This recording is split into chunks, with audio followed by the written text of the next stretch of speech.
சமர்ப்பணம் உனக்காகத்தான், சமர்ப்பணம் உனக்காகத்தான் என் தாயே, இங்கே சகலமும் உனக்காகத்தான். சமர்ப்பணம் உனக்காகத்தான் என் தாயே, இங்கே சகலமும் உனக்காகத்தான். எது இங்கு நடந்தாலும், எவர் எமை புகழ்ந்தாலும், வருவது நின்றாலும் நின்றது வந்தாலும், எது வந்த போதும் இன்பம் துன்பம் யாவுமே. சமர்ப்பணம் உனக்காகத்தான் என் தாயே, இங்கே சகலமும் உனக்காகத்தான். சமர்ப்பணம் உனக்காகத்தான் என் தாயே, இங்கே சகலமும் உனக்காகத்தான்.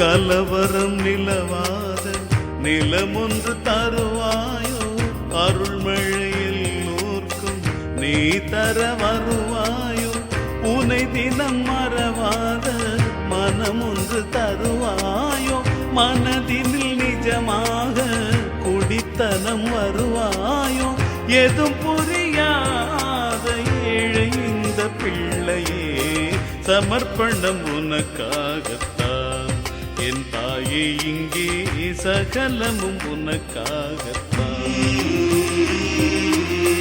சமர்ப்பணம் உனக்காகத்தான் என் தாயே, இங்கே சகலமும் உனக்காகத்தான்.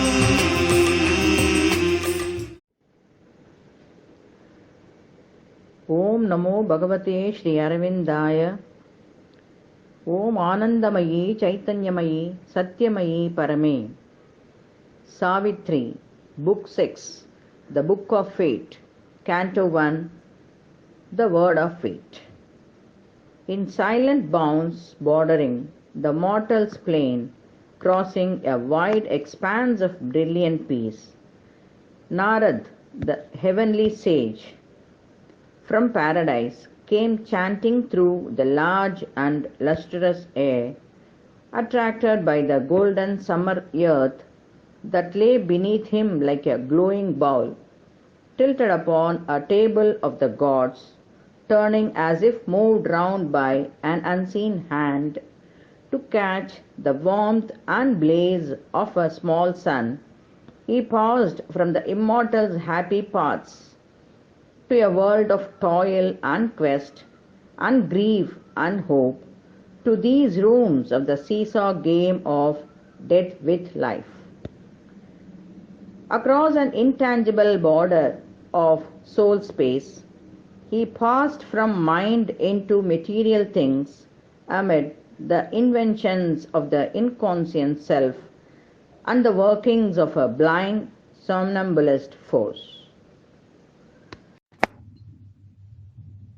Below him, circling, burnt the myriad suns.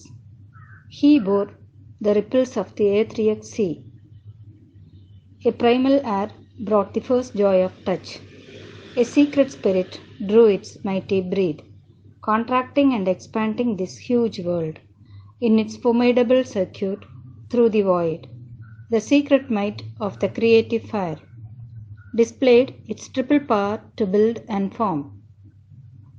Its infinitesimal wave sparks weaving dance, its nebulous units grounding shape and mass, magic foundation and pattern of a world, its radiance bursting into the light of stars. He felt a sap of life, a sap of death, into solid matter's dense communion, plunging and its obscure oneness of forms. He shared with a dumb spirit identity. He beheld the cosmic being at his task. His eyes measured the spaces, gauged the depths. His inner gaze the movements of the soul. He saw the eternal labor of the gods and looked upon the life of beasts and men. A change now fell upon the singer's mood. A rapture and a pathos moved his voice. He sang no more of light that never wanes, and oneness and pure everlasting bliss. He sang no more the deathless heart of love. His chant was a hymn of ignorance and fate. He sang the name of Vishnu and the birth and joy and passion of the mystic world, and how the stars were made and life began, and the mute regions stirred with the throb of a soul. He sang the inconscient and its secret self, its power omnipotent, knowing not what it does, all shaping without will or thought or sense, its blind, unerring, occult mystery, and darkness yearning towards the eternal light, and love that broods within the dim abyss and waits the answer of the human heart, and death that climbs to immortality.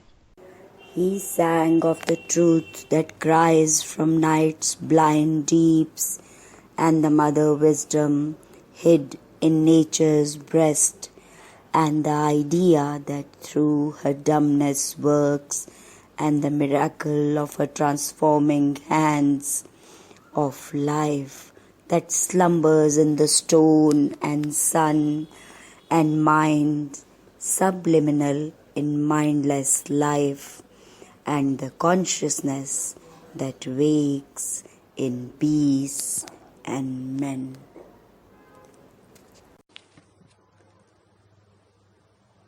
He sang of the glory and marvel still to be born, of Godhead throwing off at last its veil, of bodies made divine and life made bliss, immortal sweetness clasping immortal might, heart sensing heart, thought looking straight at thought, and the delight when every barrier falls, and the transfiguration and the ecstasy.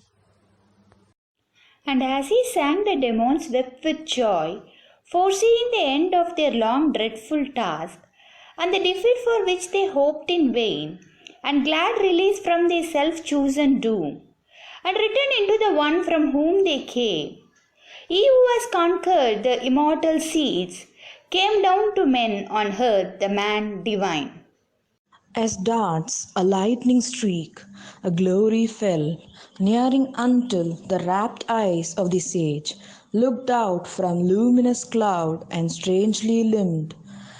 His face, a beautiful mask of antic joy, appearing in light descended where arose King Ashwapati's palace to the winds, in Madra flowering up in delicate stone. There welcomed him the sage and thoughtful king.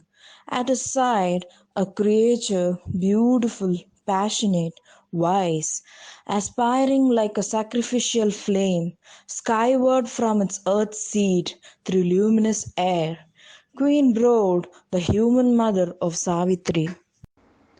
There for an hour, untouched by the earth's siege, they ceased from common life and care and sat, inclining to the high and rhythmic voice, while in his measured chant the heavenly seer spoke of the toils of men and what the gods strive for on earth, and joy that throbs behind, the marvel and the mystery of pain. He sang to them of the lotus heart of love, with all its thousand luminous buds of truth, which curing sleeps veil by apparent things. It trembles at each touch it strives to wake, and one day it shall hear a blissful voice, and in the garden of the spouse shall bloom, when she is seized by her discovered Lord. A mighty shuddering coil of ecstasy crept through the deep heart of the universe. Out of her matter's stupor, her mind's dreams, she woke, she looked upon God's unveiled face. Even as he sang and rapture stole through earth time and caught the heavens, came with the call of hoofs, as of her shift heart hastening Savitri. Her radiant tread glimmered across the floor, a happy wonder in her fathomless gaze, changed by the halo of a love she came. Her eyes rich with the shining mist of joy, as one who comes from a heavenly embassy, discharging the proud mission of her heart, one carrying the sanction of the gods. To her love and its luminous eternity, she stood before her mighty Father's throne, and eager for beauty on discovered earth, transformed anew in her heart's miracle light, saw like a rose of marble, worshipping the fire-tinged sweetness of the Son of Heaven.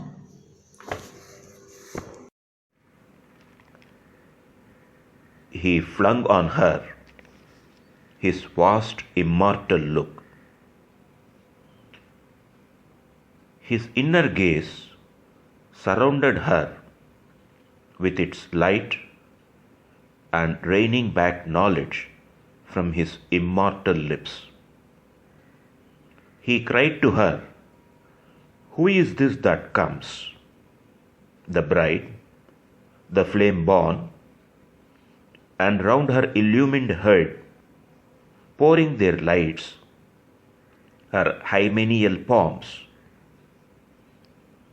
move flashing about her. From what green glimmer of glades, retreating into dewy silences, or half-seen verge of waters, moon betrayed, bring'st thou this glory of enchanted eyes?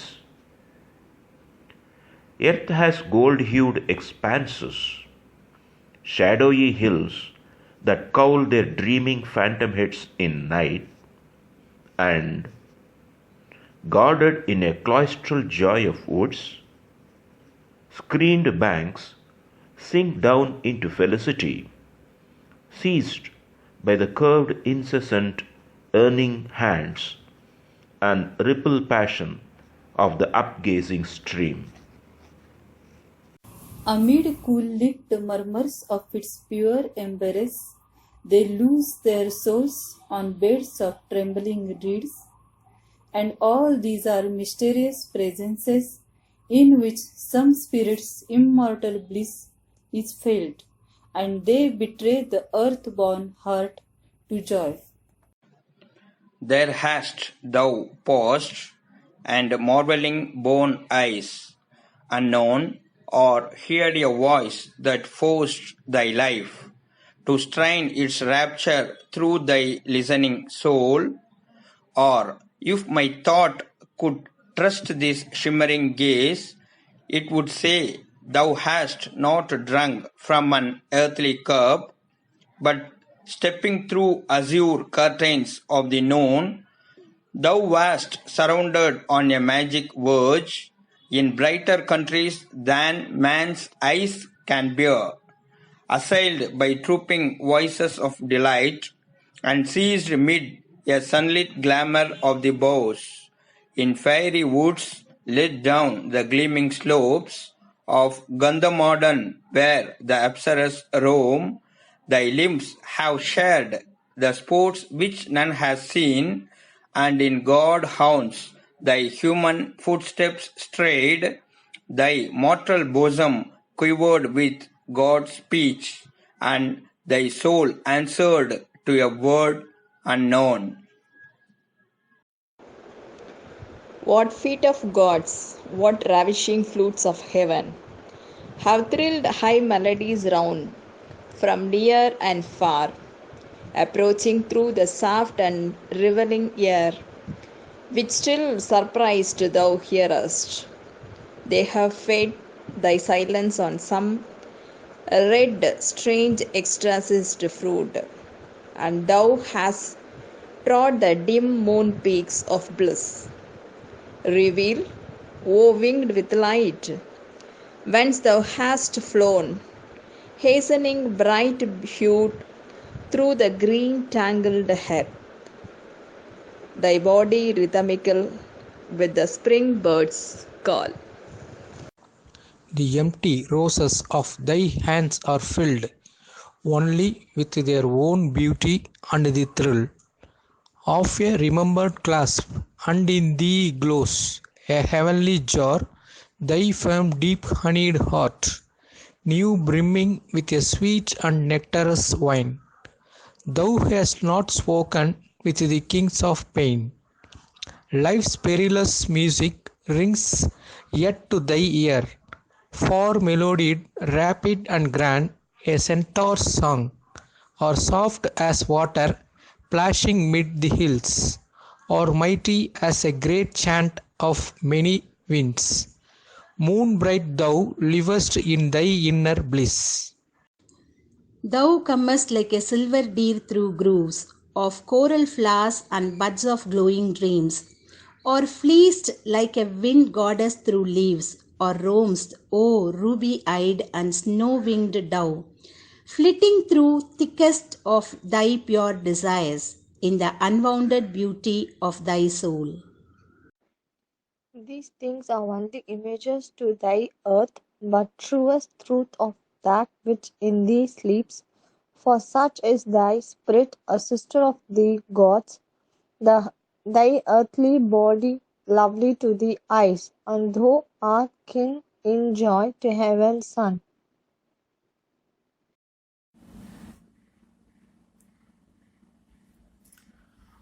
O thou who hast come to this great perilous world, now only seen through the splendor of thy dreams, where hardly love and beauty can live safe, thyself a being dangerously great, a soul alone in a golden house of thought, has lived walled in by the safety of thy dreams. On heights of happiness leaving doom asleep, who hunts unseen the unconscious lives of men, if thy heart could live locked in the ideal's gold, as high, as happy might thy waking be. If for all time doom could be left to sleep, he spoke but held his knowledge back from words. As a cloud plays with lightning's vivid laugh, but still holds back the thunder in its heart, only he left bright images escape.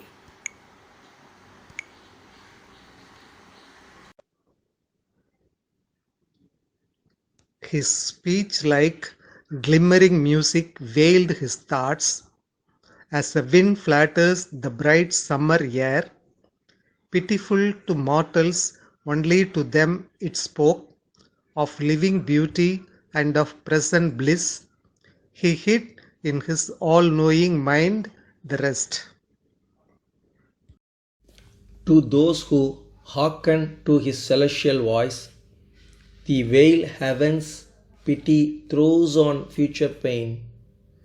The immortal sanction seemed of endless joy. But Aswapati answered to the seer, his listening mind had mocked the dubious close. An ominous shadow felt behind the words, but calm like one who ever sits facing fate, here mid the dangerous contours of earth's life. He answered coward thought with guarded speech.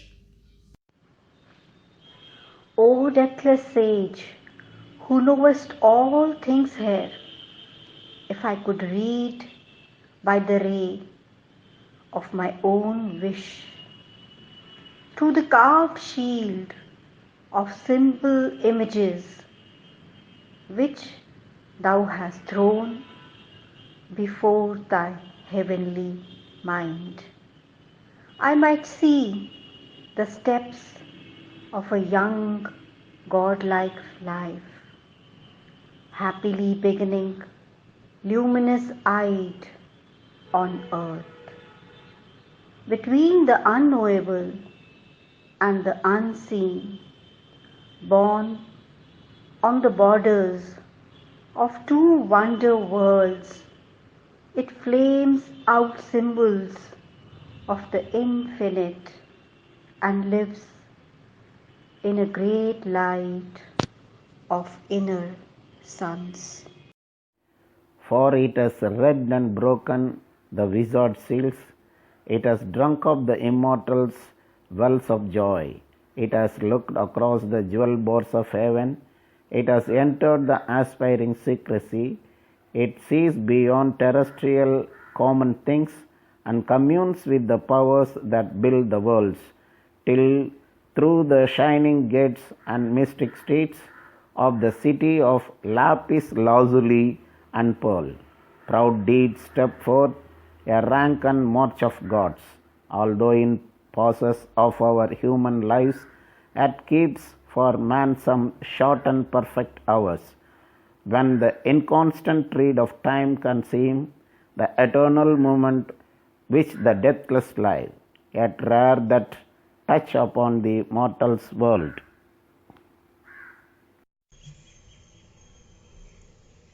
Hardly a soul and body here are born, in the fierce difficult movement of the stars, whose life can keep the paradisal note. Its rhythm repeat the many-toned melody, tirelessly throbbing through the rapturous air, caught in the song that sways the Apsara's limbs, when she floats gleaming like a cloud of light, a wave of joy on heaven's moonstone floor. Behold the image cast by light and love, a stanza of the order of the gods, perfectly rhymed, a pillar ripple of gold, her body like a brimmed picture of delight, shaped in a splendor of gold colored bronze, as if to seize earth's truth of hidden bliss. Dream made illumined mirrors are her eyes, draped subtly in a slumberous fringe of jet, retaining heaven's reflections in their depths, even as her body, such is she within. Heaven's luxurious mornings gloriously recur, like drops of fire upon a silver page. In her young spirits yet untouched with tears, all beautiful things eternal seem anew, to virgin wonder in her crystal soul. The unchanging blue reveals its spacious thought. Marvelous the moon floats on through wandering skies. Earth's flowers spring up and laugh at time and death. The charmed mutations of the enchanter life race like bright children past the smiling hours. If but this joy of life could last no pain, throw its bronze note into her rhythm days. Behold her, sing her with a persistent gaze, and let thy blessing chant that this fair child shall pour the nectar of a sorrowless life around her from a lucid heart of love, healed with a bliss the tired breast of earth, and cast like a happy snare felicity.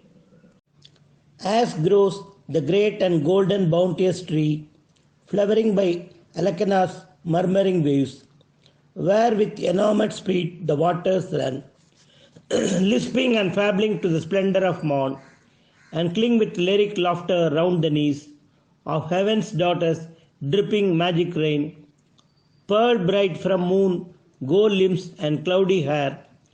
So are her dawns like jewel leaves of light, so cast she her felicity on men.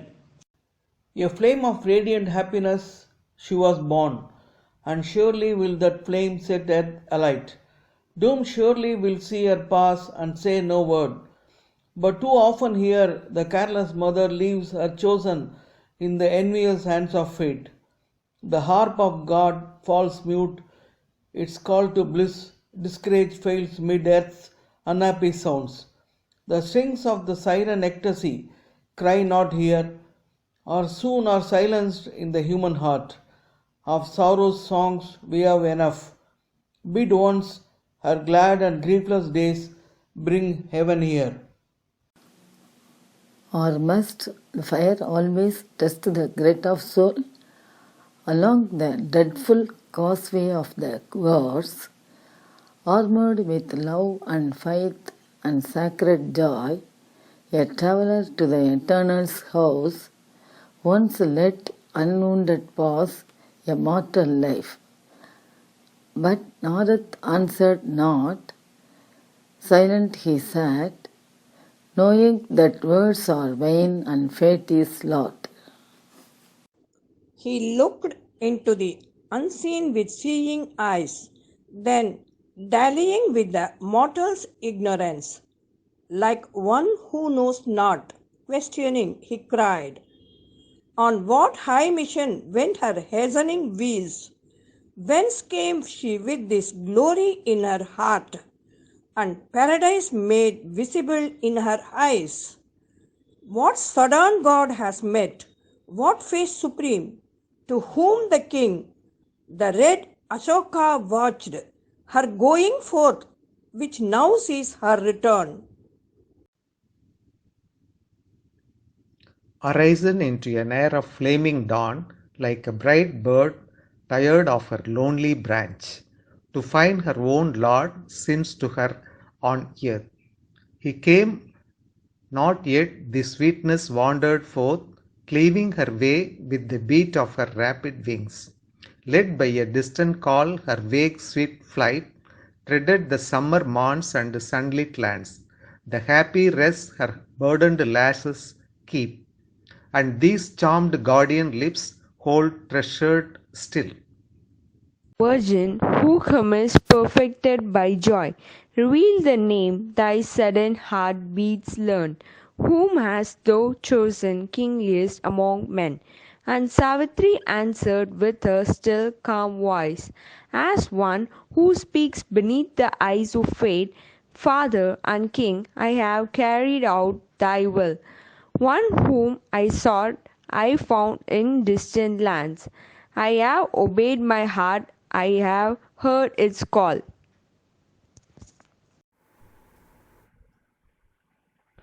On the borders of a dreaming wilderness, mid Shalva's giant hills and brooding woods, in his thatched hermitage Dyumatsena dwells, blind, exiled, outcast, once a mighty king.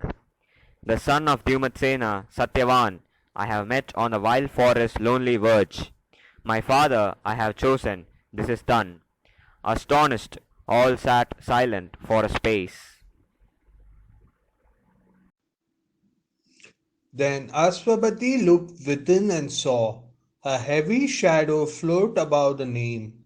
Chased by a sudden and stupendous light, he looked into his daughter's eyes and spoke. Well hast thou done, and I approved thy choice. If this is all, then all is surely well. If there is more, then all can still be well, whether it seem good or evil to men's eyes. Only for good the secret will can work. Om Namo Bhagavate Sri Arvindaya. Om Anandamayi Chaitanyamayi Satyamayi Parame.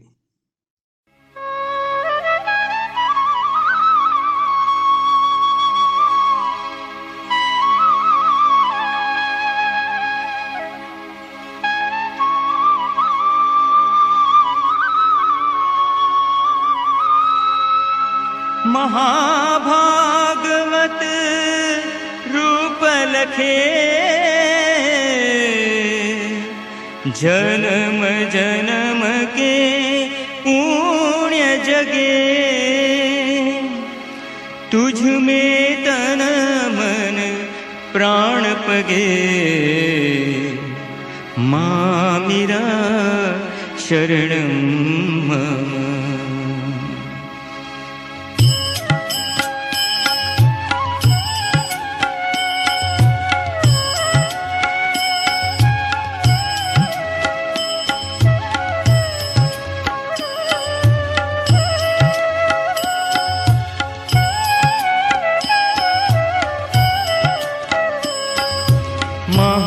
महाभागवत रूप लगे जन्म जन्म के पुण्य जगे तुझ में तन मन प्राण पगे माँ मेरा शरणं मम।